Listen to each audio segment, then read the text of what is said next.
Humanity learned of the Galactic Council's ruling the same hour the vote concluded, even though no human delegate had been invited to attend. Across every species news network, the announcement played on loop: humanity's weapons were now banned. The Council framed it as a necessary stabilization measure, claiming human technology destabilized the balance of power, that our advancements disrupted centuries of carefully maintained hierarchy, that our ability to dismantle whole armadas with small expeditionary fleets was dangerously unchecked. Their decision was met with applause from species who had spent generations fearing each other, now united by one shared anxiety: us. They believed humans were reckless innovators, too rapid in our advances, too unpredictable in our tactics, too willing to win instead of obey. The Council's chambers echoed with declarations that Earth must be restricted for the sake of galactic order, that our fleets must be monitored, our reactors indexed, our weapon labs open to Council inspectors. They issued the decree with smug certainty, convinced we would comply out of fear of the combined might of the galaxy. On Earth, the message arrived in the Situation Room as military analysts, diplomats, and heads of state listened in silence. No one panicked. No one raged. They sat with calm professionalism, absorbing what the ruling implied. The Council had crossed a line, not by banning weapons, but by assuming humanity had no choice but to obey. The President asked for a summary. Intelligence officials laid out the subtext. The Council believed humanity's rise had to be halted before our influence expanded beyond Sol. Our victories against pirate coalitions, rogue warlords, and predatory empires had rattled them more than they ever admitted publicly. They feared our adaptability, not our aggression. They feared that humans didn't play by the ancient political games they relied on. They feared that if left alone, Earth would reshape the galaxy simply by existing. The Defense Directorate requested secure access to several sealed directives. One of them was a file so old and so restricted that only 3 people alive knew its full contents. When opened, a holographic emblem flickered into view, a stylized cephalopod of shifting metal, wrapped around a planet. The words beneath it glowed with a warning: decades old, Kraken protocol, release only upon unlawful aggression. Generations earlier, humanity had developed a series of last-resort technologies intended to protect the species if the galaxy ever turned hostile. Most believed the program had been abandoned, even among the defense community. Kraken was a myth whispered in training academies. Now, with the Council voting unanimously to strip Earth of strategic autonomy, the file was unsealed for the first time in over a century. Analysts presented surveillance data showing Council fleets quietly repositioning. Warships were moving closer to human trade lanes. Enforcement vessels were preparing for verification sweeps. Several member species advocated preemptively disabling Earth's orbital platforms for easier compliance. These details confirmed the Council's intent. They were not banning human weapons for peace. They were establishing conditions for control. Humanity understood this tactic well. History had taught us how superpowers behave before imposing dominance. Despite the implications, humanity's response was a composed public statement. We acknowledge your decision. No threats. No protests. No sign of resistance. The galaxy interpreted this concession as submission. Commentators claimed Earth had finally been humbled. Council envoys broadcast speeches about responsible coexistence, masking their triumph with diplomatic courtesy. Behind closed doors, they toasted the belief that they had prevented a human-led future. Yet, even as they celebrated, a different atmosphere filled the underground command chambers beneath the Pacific. Engineers, scientists, and strategic theorists reviewed the Kraken architecture with focused urgency. It was not an act of rebellion, it was preparation. Humanity never activated a last-resort protocol lightly. The world governments had agreed, no action would be taken unless the Council escalated. Kraken would remain sealed, but ready.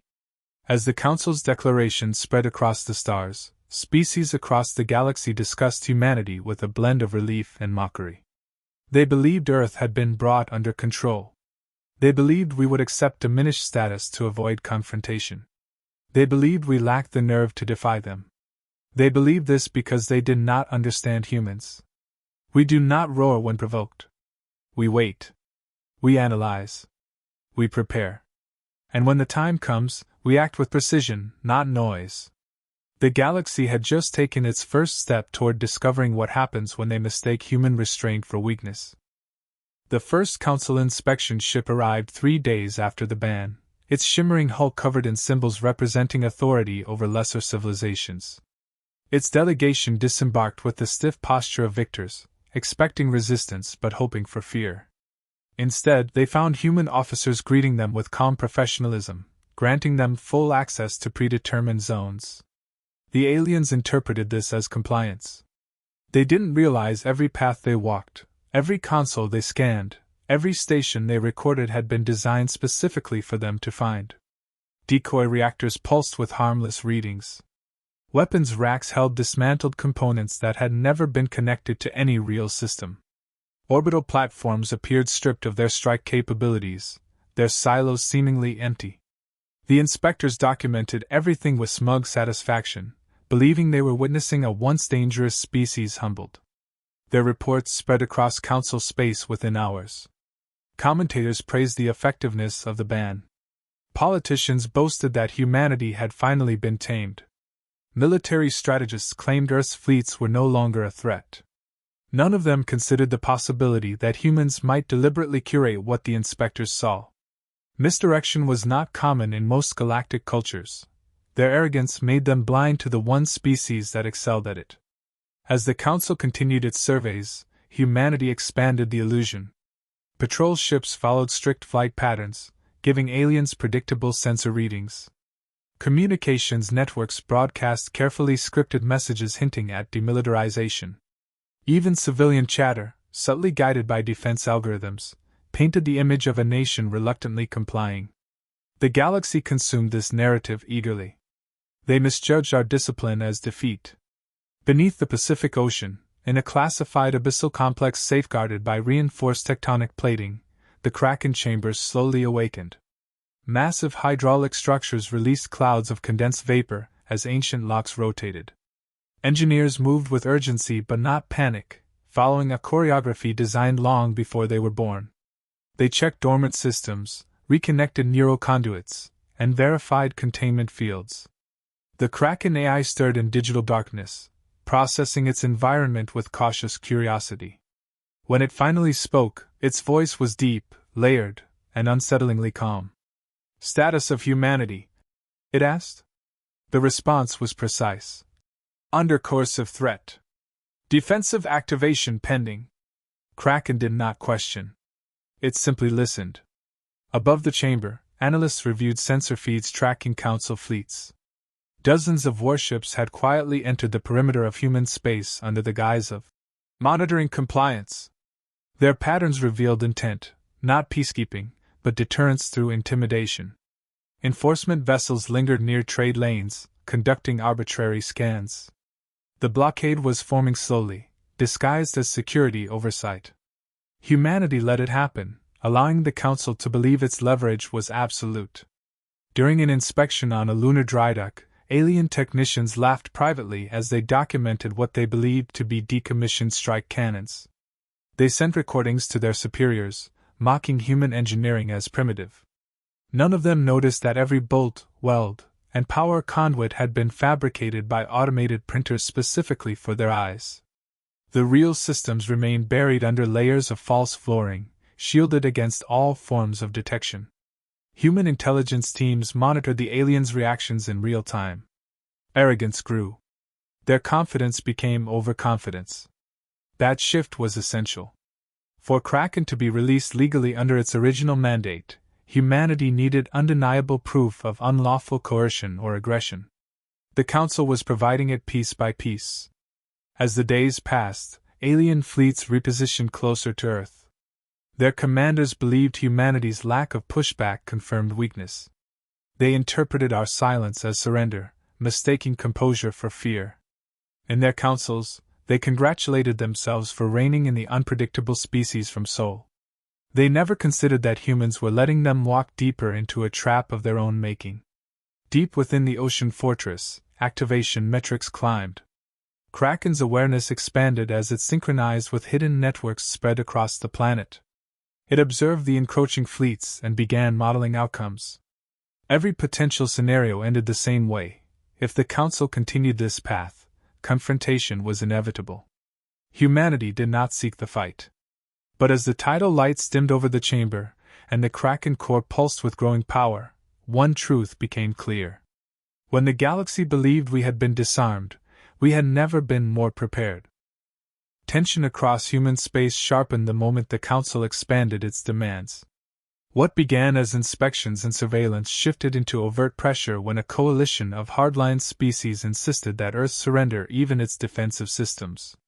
They claimed humanity's history of unpredictable escalation made shields, point defense cannons, and planetary guardianship networks too dangerous. The proposal spread quickly among member worlds, fueled by paranoia and envy. When the vote passed, Council fleets repositioned without hesitation. Enforcement ships drifted closer to Earth and its colonies, moving with the confidence of an authority convinced it would face no resistance. Trade routes were the first to feel the strain. Council patrols stopped cargo ships under flimsy justifications, boarding vessels and conducting invasive scans. They ordered human crews to power down engines mid-flight, forcing them to drift helplessly. They lectured captains as if addressing unruly children. Each humiliation was recorded by human intelligence units, catalogued as mounting evidence of coercive hostility. Still, Earth did not retaliate. The calm only emboldened the Council further. The breaking point came during a routine civilian transit near the outer Sol boundary. A family freighter, unarmed, unescorted, and registered with every galactic safety authority, attempted to pass through a checkpoint newly established without negotiation. When the ship requested safe passage, a Council destroyer issued aggressive commands, demanding total shutdown of all systems. The freighter complied, but its auxiliary reactor failed to stabilize quickly. The destroyer's commander interpreted the flicker as non-compliance and fired what he later described as a warning shot. The blast tore through the freighter's hull, instantly annihilating everyone aboard. The Council released a statement claiming the freighter made sudden hostile movements, and that the commander acted within acceptable protocol.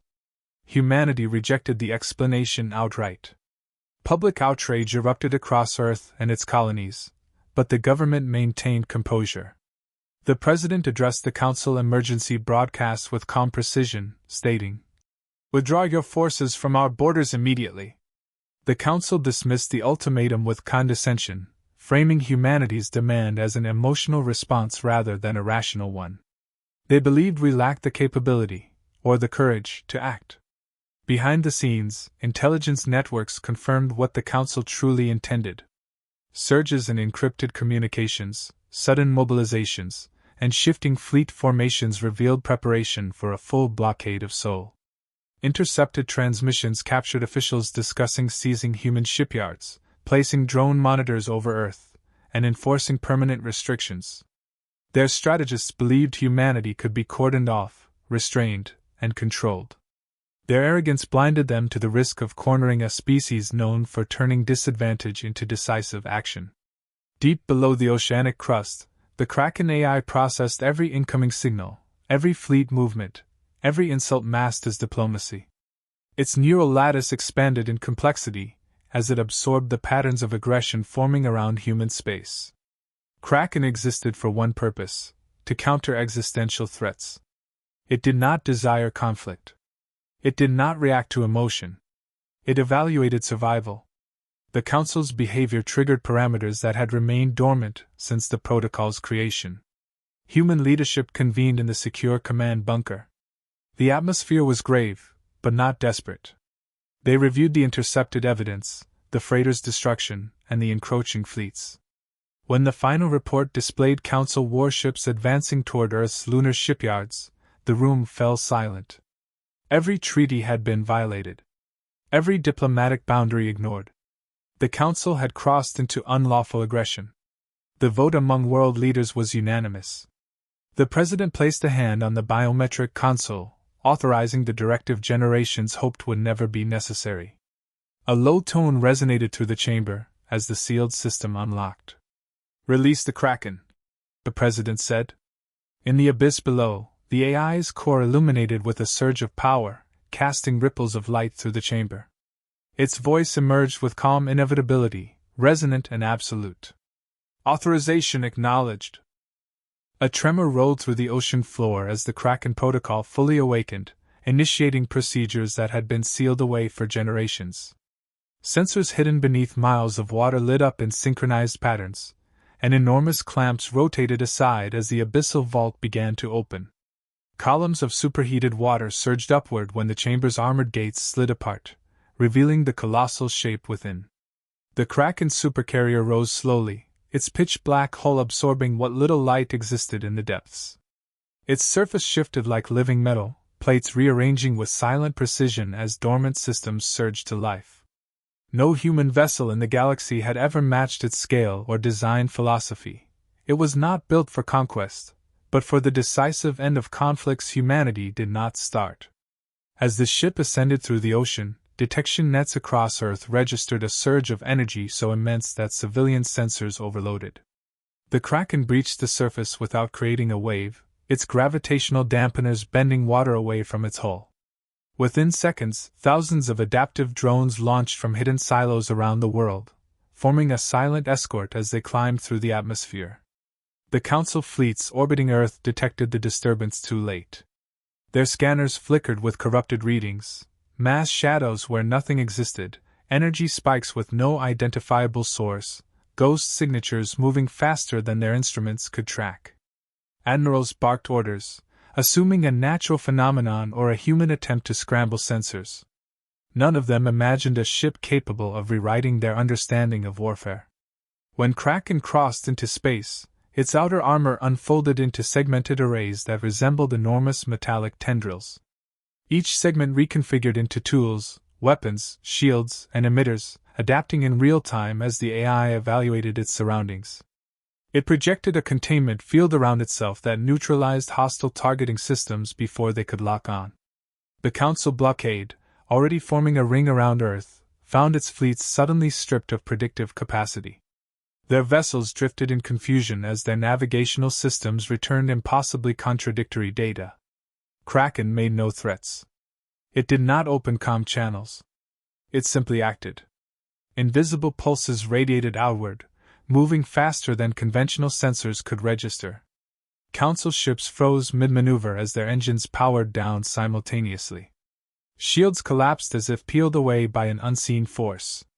Weapons went silent, their firing sequences jammed by code they had never encountered. Panic erupted through alien bridges as crews discovered they could no longer steer or communicate outside their own hulls.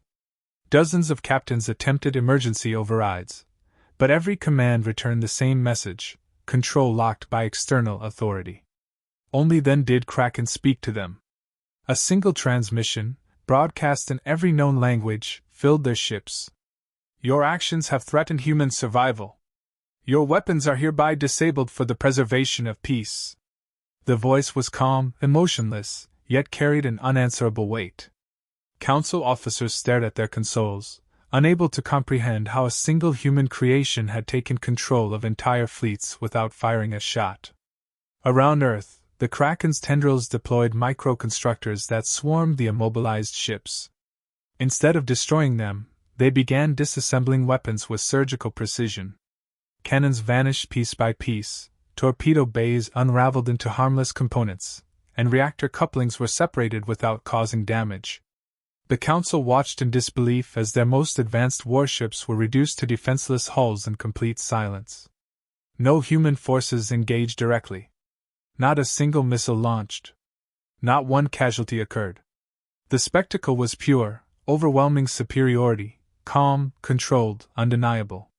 Across the galaxy, live feeds captured the moment the blockade's pride turned into helpless surrender. Species that once mocked humanity now stared in shock as the Kraken completed its task, leaving behind fleets intact but neutered, drifting without the capacity to harm anyone.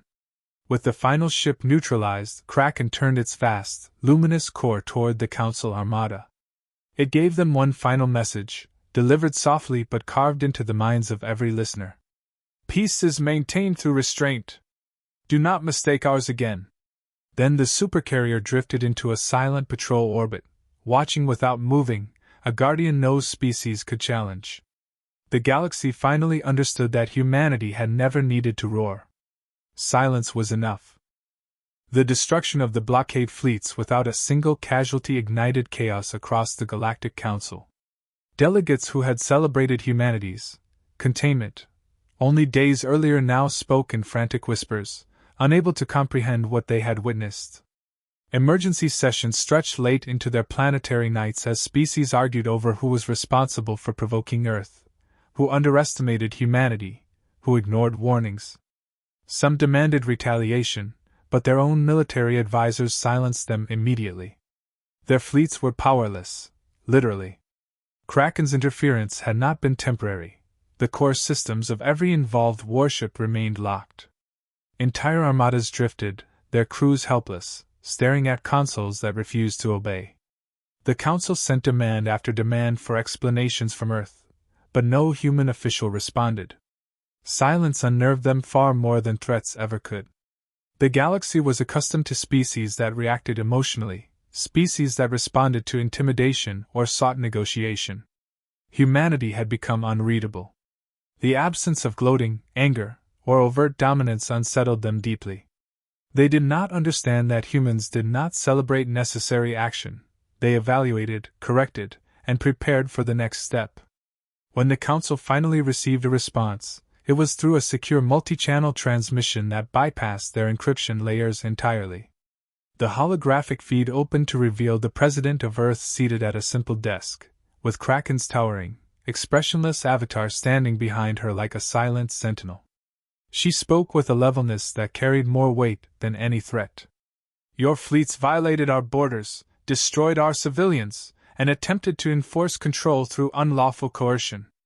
Humanity will not tolerate this. Several delegates attempted to interrupt, but their audio channels were overridden, leaving them mute before the broadcast continued. The President laid out humanity's position with absolute clarity. Earth did not seek war. Earth did not seek expansion. Earth did not seek dominance. But the era of humans being treated as an inferior civilization had ended permanently. The Council's ban had been built on fear, not diplomacy, and humans would not accept rules created to weaken them while empowering their rivals. Kraken stepped forward, projecting a series of schematics across the Council chamber, designs for a galaxy-wide disarmament protocol. The system would monitor, regulate, and deactivate any weapon classified beyond a specific destructive threshold. It was not a request. It was a mandate. Humanity had proven it could enforce compliance without ever firing a shot. Council species screamed objections at once, but none could deny the reality before them. Their fleets were disabled. Their systems compromised. Their sovereignty suddenly felt conditional. The President then delivered the statement that shifted the course of galactic politics forever. We will not police your worlds. We will not occupy your space. We will simply prevent you from threatening ours, or anyone else's. The age of unchecked militarization is over. Her message resonated not from power, but from precision. It was an ultimatum framed as a guarantee, peace through enforced balance. The Council understood they had no leverage. Their fleets remained dead in space. Their technicians could not bypass the locks. Their militaries had been humbled without suffering losses. And for the first time, they realized humanity had chosen not to cripple their civilizations entirely. That restraint terrified them more than the Kraken's display of power. It signaled that humans possessed capabilities beyond comprehension, yet still adhered to a moral boundary. One by one, the member species voted to accept humanity's new terms. Officially, it was framed as a step toward mutual safety. In truth, it was capitulation. Across the galaxy, worlds whispered about Earth with reverence and fear. Parents told their children not to anger humans. Strategists rewrote entire doctrines around the understanding that aggression against Earth would result in decisive, surgical retaliation that left no room for recovery. Kraken, having completed its task, descended back toward the ocean. Its systems dimmed as it returned to silent watchfulness, waiting for the day humanity might need it again. The world governments deactivated the emergency protocols, and life on Earth resumed with a newfound calm. In the far reaches of the galaxy, former critics of humanity spoke in hushed tones, repeating a phrase that would define a new era. Never threaten humans. If pushed too far, they unleash something the galaxy cannot hope to stop, the Kraken.